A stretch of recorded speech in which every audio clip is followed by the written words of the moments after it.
Hey YouTube, it's me, Brandon Colonel. Next knife review that I have is on the Camillus Hustle. Now, as far as I know, this is a Walmart exclusive knife. I think there's maybe one other place that's selling it, as far as I've heard. But yeah, as far as I know, this is pretty much a Walmart exclusive. So you probably won't find it too many other places, except maybe eBay, something like that, secondary market. I got this knife for about $25, maybe $26, and for that price, it is phenomenal. But there are some problems that I had with it that, due to the price range, it kind of shows. But unfortunately, they were problems that for me were a little bit too rough. And I basically just stopped carrying the knife. As you can see, it flips out like a dream, and I did not expect that from this when I first got it. This is the third knife that I have ever bought that I was actually impressed with the factory edge on it. I was thoroughly impressed with the factory edge as far as how well it cut. I still tuned it up myself because I wanted to put my own edge on it, make it a little bit finer. You can see a little bit how well that's coming up. Yeah, I'm not going to force it. But yeah, so I put my own edge on it, polished it up pretty nicely. Still haven't been able to get it on my 8,000 grit stone, which I finally got. Yes!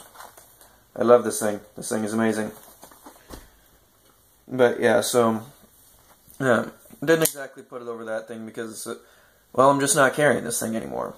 And if I'm not carrying it, then what's the point of putting all the work on it? And also this has a slight recurve, as you can see, which makes it a little bit more difficult to get on a flat stone, particularly with how wide this thing is. So yeah, didn't put any effort into that. I just simply put the same polish on it that I did on all of my knives before. As far as the knife itself, this is, I want to say it's 8 inches overall, 3 1/4 inch blade, which basically lets you know the handle is massive, the blade is not. Which for some people it's not really a problem, it's not really for me either, but it does just make for a look of a really massive handle with a slightly smaller blade. But so that does allow for a really nice 4-finger grip, and it does have a fairly small, but it is usable finger choil, like 4-finger choil. There is fairly usable jimping up here. It's not the best, but it is usable. I'll just leave it at that. But also this grip is not the most comfortable. If you're really bearing down on it with your index finger right here, then I'd suggest using about the smallest part that you can and angled down, because it is sharpened all the way to that tip. And so if you push up, you are going to cut yourself, because it is razor sharp right out of the box. I was able to shave with this thing immediately out of getting it out of the packaging. This knife, it comes with like a beige G10, and even though there's all kinds of milling and texturing on here, it's incredibly smooth. There is no traction on it whatsoever as far as just keeping it in your hand. The cutouts are really nice. That's going to lock it in. The traction on the G10 does nothing because there is no traction. It's actually pretty much one of the smoothest G10 knives I have ever possessed. So yeah, it has a really nice cutout right here, so that way your finger just nestles right in there and it feels really comfortable. And that part is particularly smooth. And it's cut a little bit farther back, so that way it exposes the liner. I will tell you that liner is incredibly sharp, and after disengaging it a couple of times, it just really hurt my thumb, and I couldn't stand to carry this thing anymore, because I had to start using my thumbnail to disengage it, so that way I could stop using my thumb. And as I've told you guys before, I have a really, really tough callus on my thumb, to the point where I can't feel it. Like, I can literally barely feel it. And it's because of, like, knives like this. Knives like, this one is the Kershaw Emerson CQC7K. I had to do this one a lot. My ZT 0561, that one I had to fiddle around with a lot to get a callus up. But this, that lock bar is so, it is so sharp, and the tension on it, for whatever reason, is fairly strong. So it just severely aggravated my thumb, and I couldn't touch anything for a while with it because of how annoying it was. So I had to start using my thumbnail, which then it started putting a groove into my thumbnail, which I particularly didn't like. But yeah, so I basically just stopped carrying this knife. And so, yeah, that alone was a big enough detriment, but it didn't really stop there. Sometimes whenever I was just playing around and fondling with a knife, then I would rub down like this, and the lock bar is not exactly flush. Well, don't know how you guys can see that, but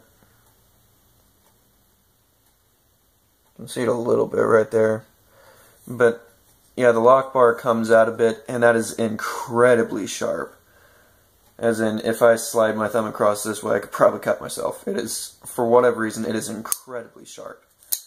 And so if you're putting your finger in the can't talk. If you're putting your finger in the forward finger choil, and then you slide down, it actually kind of hurts if you put any kind of pressure on it, or you get it just in the right way. Like right now, my finger actually caught on it to where I couldn't put my finger down anymore. It is very sharp. I don't like that at all. And for whatever reason, the Allen key spot on the back, because the construction here isn't really like most knives. It takes a flathead screwdriver, which you have to have a really big flathead screwdriver for whatever reason, because standard ones just don't fit. They go straight through the hole. So you have to have a really big flathead screwdriver. And then in order to stabilize everything, you have to have an Allen key for the back. Well, for whatever reason, and I actually don't have my Allen key set with me for whatever reason. Don't know where that's at. But I have a massive Allen key set. And that is... and none of them fit. Absolutely none of them fit. So, don't know what the problem was there, but yeah, so even after I got a massive flathead screwdriver, then none of the Allen keys would fit. So, I couldn't take this thing apart, so that way I could file down that lock bar a little bit, and maybe see if I could lessen the tension on the liner lock. But yeah, so all of that together really was a detriment for me. But other people may not have a problem with it. I've seen other people who did reviews of this who didn't at all have those kind of problems. In fact, there was quite a few people who said that there was virtually no detent on this thing, and that they could literally just shake out the blade. And they were actually saying a simple back and forth motion like that would have actually engaged the blade. And I'm over here thinking, this thing has way too strong of a detent. But I guess mine was just the only good one, excuse me, as far as the detent goes. But maybe that's just to do with how freakishly strong the liner is on this one. So I really don't know what's going on there, but yeah, it does give you a really good lockup. Whenever I press on it and trying to disengage it, then it doesn't come undone. The lock bar does move a little bit, but it doesn't come undone. But I don't really do any kind of spine whack tests for mine personally, because really, who does that? I mean, testers do it for whatever reason. I personally don't know why they do, because who in their right mind is going to take a folder in a real-life situation and beat the crap out of something with the back end? Who in their right mind would actually do that in a real-life situation? People only do it for testing purposes because they want to test out the lock. Okay, to me that's asinine. Why in the world would you test a knife for something that, for one, it's not intended to do, and two, why would you test a knife for something that you're not going to put it through? So if you're not going to do it, the knife isn't designed to do it, then why are you testing for it? It's like me going up to some random actor or actress and saying, okay, to see just how talented you are and how qualified you are for this acting job, then I'm going to see just how well you can make me boots. So you're going up to an actor for a part and telling them that they now have to make boots for you to see how qualified they are for this part. Really? That really makes no sense. So, yeah, I don't do any kind of spine whack tests. If I can't disengage it with my hand, then the lock is strong enough to me. And even if the lock moves a little bit, which, like I said, it does move a little bit, at least on mine it does, regardless of that, the lock is sturdy enough that it's not going anywhere. As long as I'm not abusing this thing and spine whacking the crap out of it, I can guarantee you this lock is going to hold up to anything you put it through. Because anybody who is actually knowledgeable about how to use a knife is only going to be using it this way. They're not going to be trying to beat the crap out of something with the back end. Because honestly, if you do need to beat something with a knife, then take it closed and hit it like that. You don't need to go like that. Just do that. So that way, you can use the back end, but you're not risking lock failure, and therefore cutting something off that you might want later, aka your entire freaking thumb. But yeah, so the action on this knife is incredible. It is absolutely incredible. This is one of the smoothest knives that I own. This is incredibly smooth. Basically, some of the smoothest knives that I have is my Junkyard Dog 2.2 model, which that one is smoother. I would say that the smoothest comparison that I have is actually going to be my D-assisted ZT-0350TS. This knife is the closest comparison that I have. It is also incredibly smooth, so why ZT assists all of these makes no sense to me, because, well, this is perfect without it. And actually, it's actually even faster without the spring. But yeah, so that is the closest comparison, which is also a pretty good size comparison, because both of these are 3 1/4 inch. But this knife seems sizably smaller, because the handle on this knife is much smaller. Reason being, the ZT uses a lot more of the handle, uses a lot more of the blade inside of the handle. The blade comes all the way up to here. The blade literally goes just about to the very tip, but yet you can't feel anything back here because they do it fairly well. Yeah, so this knife seems fairly smaller, and even in the hand, it feels smaller. This knife is substantially larger, but it's all in the handle, because the blade is only 3 1/4 inches. The knife overall is 8 inches, so that means that you basically have to have a 4 3/4 inch knife. Well, a 4 3/4 inch handle. I mean, tripping all over my words today. But yeah, so you have a fairly large handle, which is why this knife seems so much bigger. This knife is also a 3 1/4 inch blade, and this one actually feels even smaller. But yet they don't quite go all the way down with this. Reason being is because they used more length up here.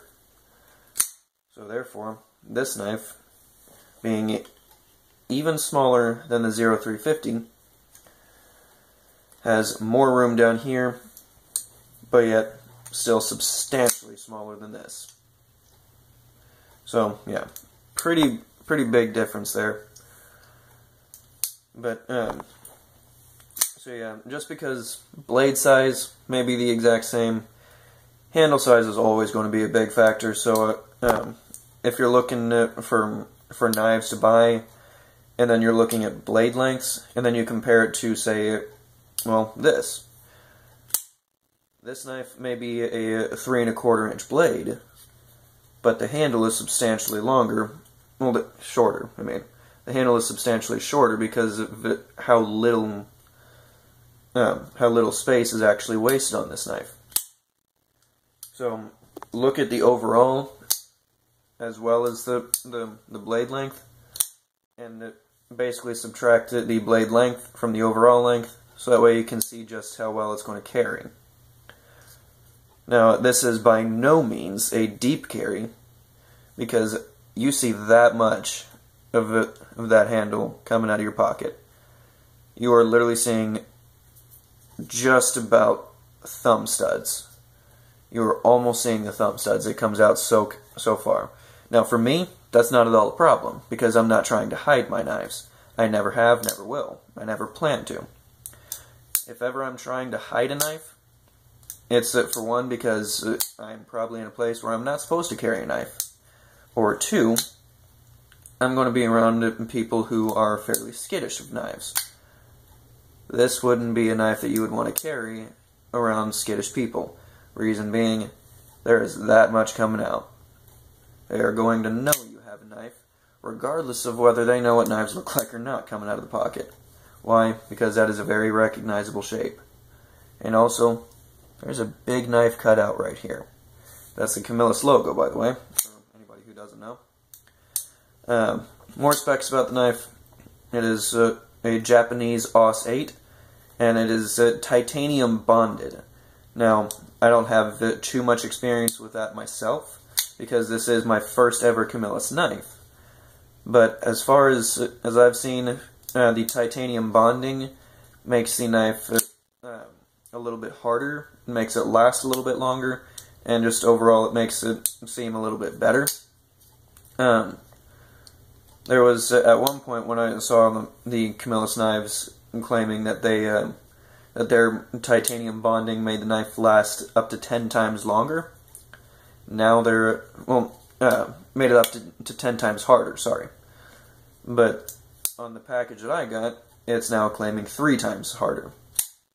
So, I don't know if that's for all their knives or just this one. I have no idea. But yeah, just something to note. The lanyard hole on this is incredibly tiny. There is no way that you're getting a full piece of 550 paracord through this thing. You'll probably have to get something substantially lower. Either that, or take full advantage of the fact of just how much room they actually leave in this knife, and just simply attach it to that back post right here. Because the blade does not at all come into contact with it. You could easily tie it around the post and get the same 550 paracord through it, and you don't have to worry about the tip or the edge fraying your lanyard. So yeah, just go with that. It has a fairly nice satin finish on it, but yeah, it just doesn't feel quite as smooth though. Because I've seen other satin finish knives, and this one just it feels fairly rough, almost unfinished. It looks nice, but it doesn't feel very nice if you're just going across the blade. You can very easily feel the grit. If you actually rub your nail on it, you can actually feel the grain in the metal that was basically made by the grinders. So yeah, just keep that in mind. The jimping that's actually been made by the G10 itself is fairly usable. I like it, and it's incredibly comfortable too. If you're really bearing down on it, then it doesn't really, you don't really feel it all that much.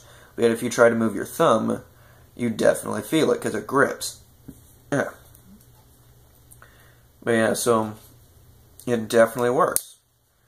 If you want to open the knife slowly, you can easily do that because the detent is just weak enough that's possible.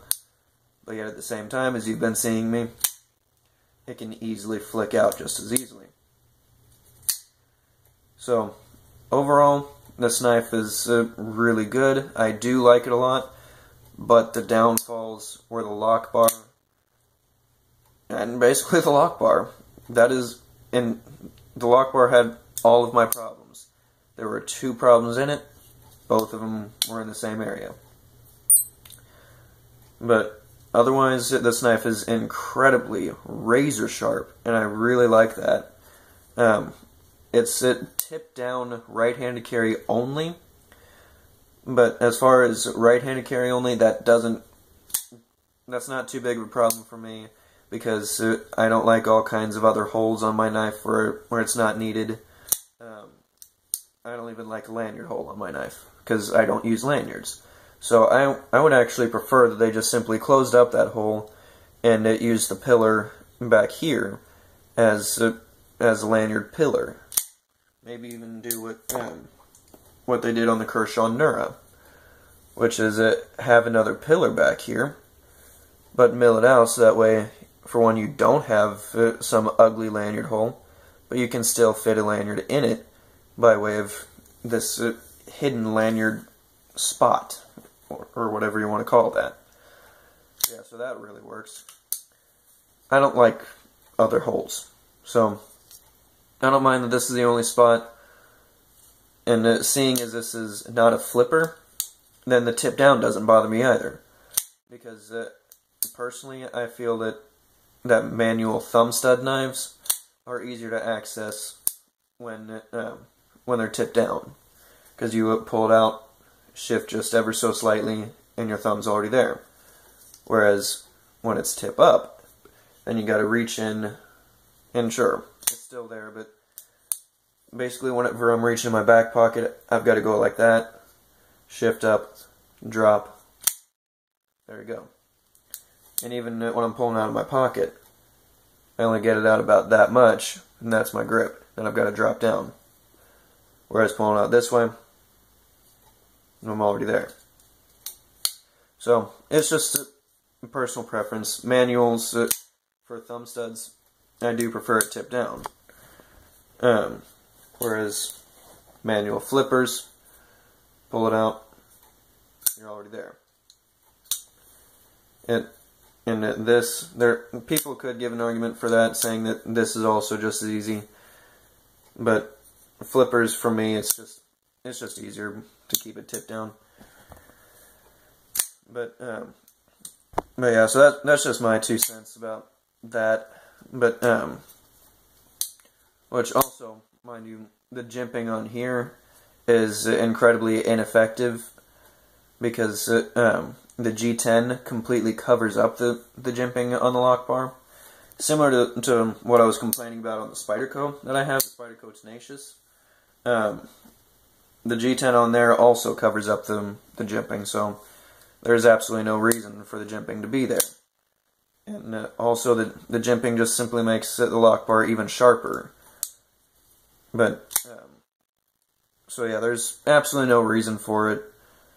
I wish that they would fix that, but yeah, they probably aren't going to, because it's a fairly cheap knife. Why do they need to put more work into it? At least that's probably what Camillus will be thinking.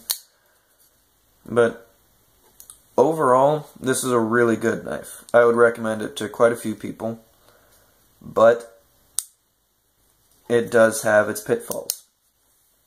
Now, seeing as most people that I would recommend this knife to probably aren't going to be flicking this thing out 150 times a day, if not 150 times an hour, like I would for some of my knives, then the incredibly strong lock bar, or the sharp jimping on the lock bar, that wouldn't affect them quite as much. Why? Because they're not going to be using it all the time. They're only going to be using it for maybe a couple cutting tasks a day, at which point I could easily get away by saying, hey, buy this knife, you'll love it. They'll get it, they'll engage it a few times, they'll disengage it a few times, and then it'll basically just forever lie in their pocket until they actually need it again.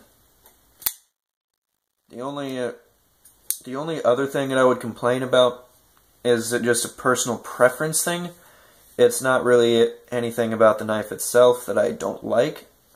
It's just I don't prefer a pocket clip to be that big, because this is a freakishly big pocket clip. I would prefer that it be a little bit more in the range of coming down to here. Now, granted, that probably would decrease some of the real estate that you have up here to pull out the knife with, but because honestly, the size of the clip itself really isn't all that bad. I mean, just comparing it to other knives that I have, sure, this one is still substantially smaller, which they could still do on this one fairly easily without losing too much space. But a lot of knives that I have that I really like have a slightly smaller clip. I mean, all the knives that I have here have a smaller clip. I could easily get away with making the clip on here a little bit stronger, because the tension on here is not the best. Couple that with the incredibly smooth G10, you could easily lose the knife in your pocket. So, or lose the knife out of your pocket, I guess. But yeah, so they could probably tighten up the tension on here and make this a little bit smaller. And I'd like the cosmetics of a little bit more, because I just don't like this massive, massive clip. It does absolutely nothing for me. So yeah, that's really about it. If you got any questions, leave them in the comments down below. And as always, YouTube, stay safe.